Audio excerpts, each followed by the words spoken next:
कुछ हजारों साल पहले, जब हम बंदर जैसे माने ही नहीं जबकि दिखते भी थे, तब अगर मैं अपने आप को इस कहानी में रखकर देखूं तो कुछ ऐसी दिखेगी। उस समय हमारी भाषा ज़्यादातर इशारों में होती थी।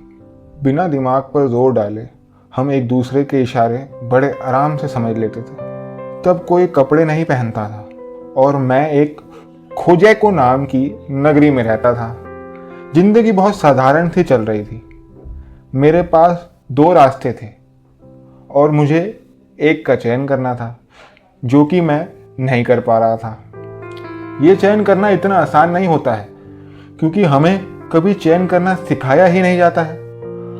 हम बंदर तो बस एक दूसरे की नकल करके ही जीते चले जाते हैं। लेकिन अब मेरा दिमाग यानी मन चंचल रहकर नकल नहीं करना चाहता। यह चाहता था एक अलग तरीके से सोच पाना, जिससे हमारी जिंदगी बेहतर हो सके। जंगल से गुजरते हुए मैं रोज अलग अलग बंदरों को देखता था। जब भी मैं जंगल से निकलता तो एक बूढ़ा बंदर एकदम थका हुआ सा दिखाई पड़ता था, जो अब ज्यादा कुछ कर ना पाता था। रोज थोड़ी देर फल ढूंढता और अगर नहीं मिलता तो घास खाकर काम चला लेता था। बस उसको यह डर सताता रहता था कि वह पेड़ पर तेजी से चढ़ने के अब काबिल नहीं रहा। वह अब बाकी जानवरों का मुकाबला अपनी बंद आंखों में कुछ नमी के साथ करता था। क्या पता कब उसका आखिरी दिन हो। और आगे जाता तो दिखाई पड़ता कि कुछ मेरी उम्र के बंदर एक झुंड बनाकर लकड़ी इकट्ठा कर रहे होते थे। इनमें से सबसे ताकतवर बंदर उनका मार्गदर्शक होता था। मुझे भी लकड़ियों की जरूरत होती थी, मगर मैं उस ताकतवर को और ताकतवर नहीं बनाना चाहता था, क्योंकि वो इकट्ठी की हुई लकड़ियों में से ज्यादातर अपने पास रख लेता था और बचा हुआ बांट देता था। मुझे जब लकड़ियां इकट्ठी करनी होती तो अकेले किसी दूर इलाके में करता, जहां इनको पता ना चल सके। और आगे जाकर कुछ झगड़ा जैसा सुनाई पड़ता था, जहां पर मैं देखता कि एक बंदर और बंदरिया इशारों में एक दूसरे पर हावी हो रहे होते थे। वहीं पर बंदरिया का बच्चा पेड़ चढ़ना सीखता, कभी लटकता, कभी गिरता। फिर बंदरिया यानी उसकी माँ से मार खाता और शांति से कुछ देर के लिए बैठ जाता।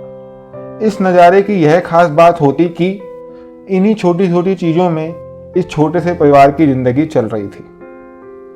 और आगे जाता तो कुछ आवारा बंदर, जो कि पेड़ की ऊंचाइयों को छू रहे होते थे और मस्ती में मगन होते थे।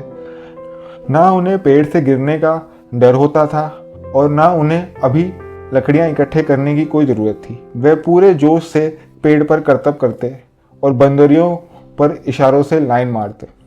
पूरा दिन यहाँ वहाँ के नज़ारे देखते और उसी में खुश रहते। मेरा मन उसी चैन में अटका हुआ था कि मैं रोज दूर कहीं जाकर लकड़ी इकट्ठा करूं या फिर किसी ताकतवर के नीचे काम करके इस जगह आराम से रहूं इन बंदरों के बीच। आखिरी में मुझे एक नदी मिलती। मैं उसी के पास जाकर रोज बैठ जाता। इस नदी की दूसरी तरफ एक और घना जंगल था, जो कि हमारी नगरी से काफी अलग दिखता था।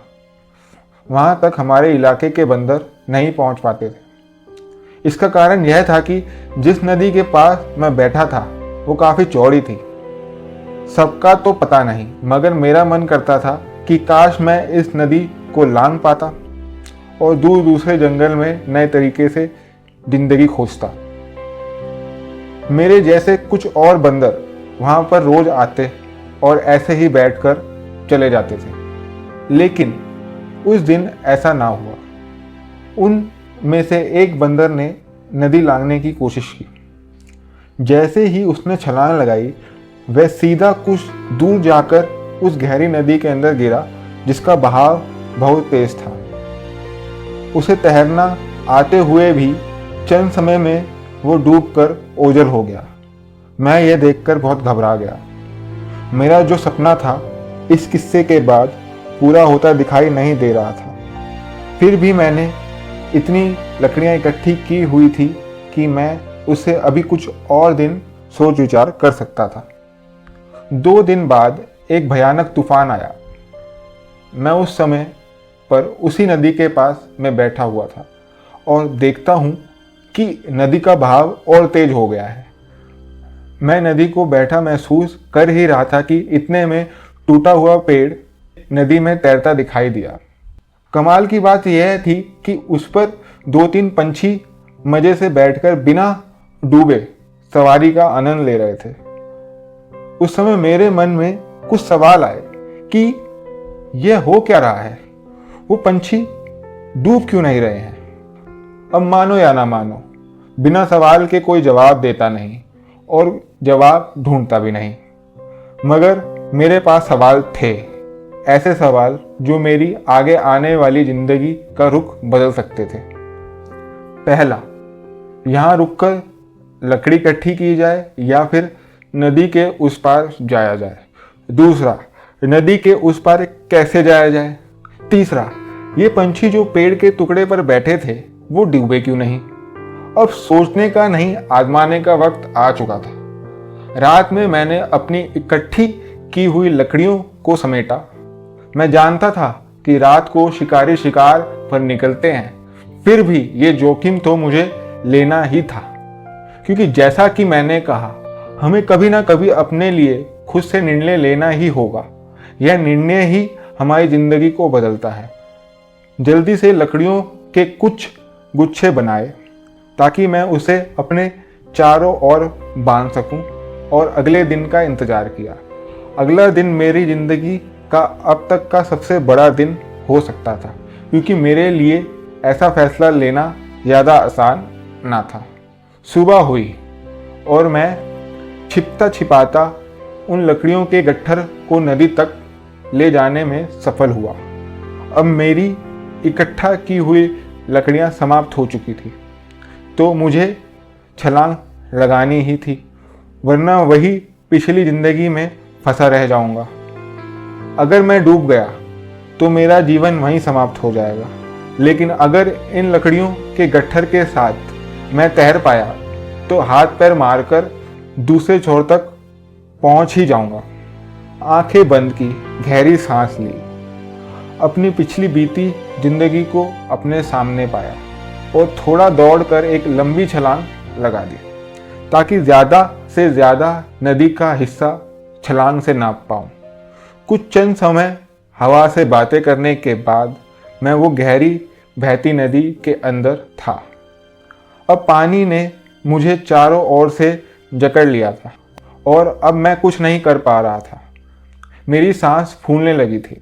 मैं नदी के ठंडे पानी में कपकपा रहा था, मगर अगले चंद समय में जो लकड़ी के गट्ठर मेरे शरीर से बंधे थे, उन्होंने मेरे शरीर को ऊपर की ओर खींचा। मैं तो लगभग बेहोशी की हालत में था, लेकिन उन लकड़ियों की वजह से मैंने पानी की उस जकड़ को हरा दिया और अब मैं नदी में तैर पा रहा था। बहाव तेज था, मगर अब हाथ पैर मारने का समय था। बहाव की दिशा में ही मैंने धीरे धीरे नदी की चौड़ाई को कम किया। जब मैं नदी के दूसरे तट पर पहुंच गया, तब मुझे लकड़ियों को हटाकर छलांग लगाकर बाहर निकलना था। अब इतना सब होने के बाद यह काम मेरे लिए कुछ ज़्यादा मुश्किल ना था। चंद समय में मैंने छलांग लगाकर दूसरे तट की ज़मीन पर कदम रखे। मुझे एक नया जीवन मिला था। मुझे नहीं पता कि इस नए जंगल में रहने का खतरा ज़्यादा था या कम, मगर मुझे इस नए जीवन में सवालों के जवाब ढूंढना और निर्णय लेना पहले से बेहतर प्राप्त हुआ था।